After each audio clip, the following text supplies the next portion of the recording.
Selamat pagi Bapak dan Ibu, para devosan kerahiman ilahi. Bacaan hari ini dari buku harian Santa Faustina nomor 592 sampai dengan 594. Dalam hati Yesus, aku mempelajari bahwa di surga sendiri ada suatu surga yang dapat dimasuki hanya oleh jiwa-jiwa terpilih, tidak oleh semua jiwa. Tidak terselamilah kebahagiaan yang membenamkan jiwa. Ya Allahku, seandainya aku dapat melukiskan kebahagiaan ini, meskipun hanya sedikit. Jiwa-jiwa diresapi oleh keilahiannya dan melintas dari cahaya ke cahaya. Suatu terang yang tak berubah, tetapi tidak pernah membosankan, karena selalu baru, meskipun tidak berubah. Oh Tritunggal yang kudus, buatlah dirimu dikenal oleh jiwa-jiwa.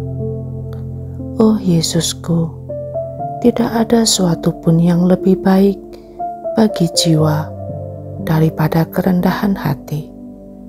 Dalam kerendahan hatilah terletak rahasia kebahagiaan, yakni ketika jiwa mengetahui bahwa dari dirinya sendiri ia hanyalah kepapaan dan kehampaan, dan bahwa apapun juga harta yang ia miliki semua itu adalah anugerah dari Allah.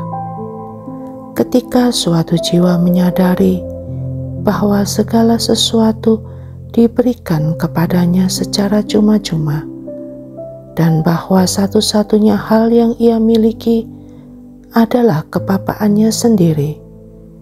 Pada saat itulah ia diteguhkan dalam sembah sujud lestari yang ia lakukan dengan rendah hati di hadapan keagungan Allah. Dan melihat jiwa dalam sikap yang seperti itu, Allah semakin melimpahinya dengan rahmat-Nya. Ketika jiwa terus-menerus membenamkan diri semakin dalam di dalam jurang kehampaan dan kepapaannya, Allah menggunakan kemahakuasaannya untuk meninggikannya. Kalau ada jiwa-jiwa yang sungguh-sungguh berbahagia di dunia ini, maka ini hanyalah mungkin kalau jiwa itu sungguh rendah hati. Mula-mula, cinta diri akan sangat menderita, tetapi sesudah jiwanya berjuang dengan gigih, Allah akan memberinya banyak terang, dan dengan terang itu, ia dapat melihat betapa segala sesuatu itu tak bernilai dan penuh tipu daya. Hanya Allah yang ada di dalam hati.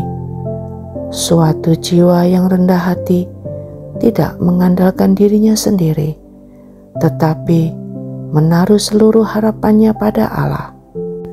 Allah membela jiwa yang rendah hati dan berkenan masuk ke dalam relung hatinya, dan jiwa itu akan menikmati kebahagiaan yang tiada taranya, yang tidak dapat dipahami oleh seorang pun.